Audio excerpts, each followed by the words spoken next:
Hi sis, how are you today? I have something to share with you sa living benefits.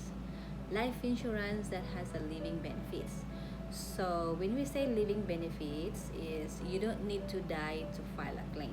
So for example, magkasakit ka ng cancer kasi very common yung cancer na sakit at saka magastos yan dahil sa chemo. So, you can file a claim. And hindi kagaya ng yung traditional na life insurance, yung death benefits lang na kung mamatay na ang isang tao saka na makapag-file. But this kind of insurance has a living benefits is you have to file a claim while you are nagkasakit ka. So, magagamit mo yung pera pang recovery, and whatever happened to you, knock on the wood, life is not a promise tomorrow. So yung mga anak mo, at least stable sila, may magagamit pa sila ng mga pera to continue their life na dito sila natira sa mundo, di ba? Kasi ang daming nag-GoFundMe, yung nag-GoFundMe sis, maliit lang yung kita nila, tapos yung GoFundMe, I think hindi lahat buong pera ang makukuha mo doon kung magkano ang nabigay. So, it hurts. Life happens. So, may mga examples akong ibibigay sa iyo. What if yung mangyari sa family mo?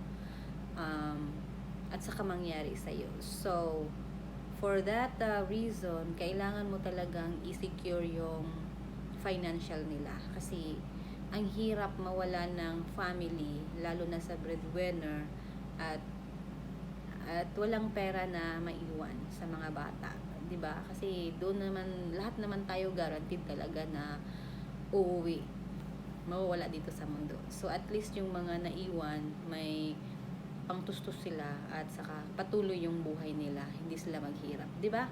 So may mga examples akong ibigay sa iyo, tingnan mo lang. At saka 20 minutes lang sis, i-explain ko sa iyo, hindi naman mataas yung explanation.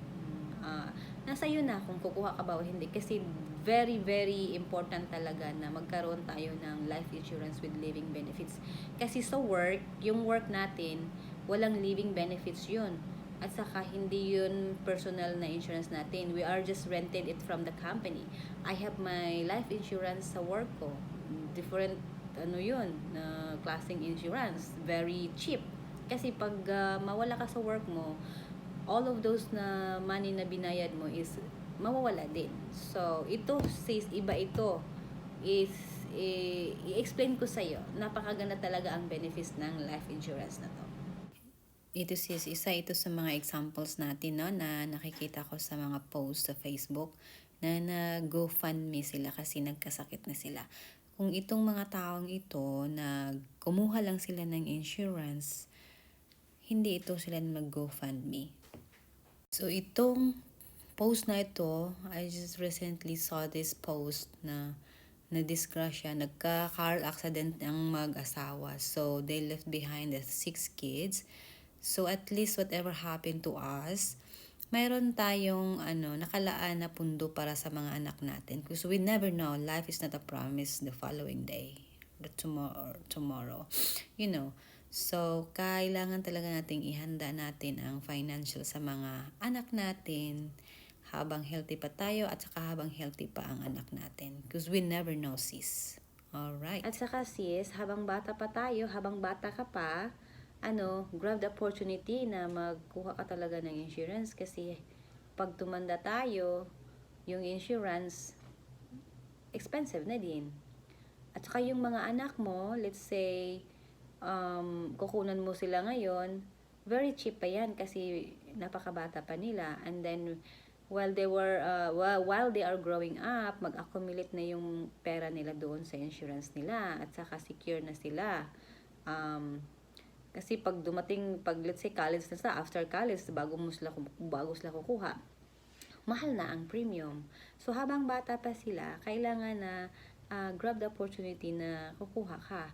At saka sis, pag let's say, nag-graduate na sila ng college, may trabaho na sila, sila na ang magbayad, sila na ang mag-continue ng magbayad sa insurance nila. At least doon, ano na sila, secure na ang ano nila, kumbaga mayroon na silang pera at saka secure na yung pang finance nila, whatever happens sa kanila, at saka magagamit nila yun. Kasi very common talaga ngayon na magkasakit ka, napaka-common yung cancer talaga. 'Di ba?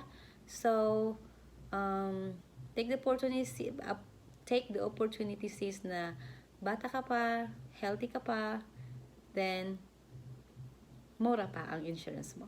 Okay? Kasi at saka pag magkasakit ka na sis, wala na talagang insurance. Kahit anong insurance na applyan mo, wala nang tatanggap sa iyo. Yeah. Yan ang katotohanan sa pagdating sa insurance.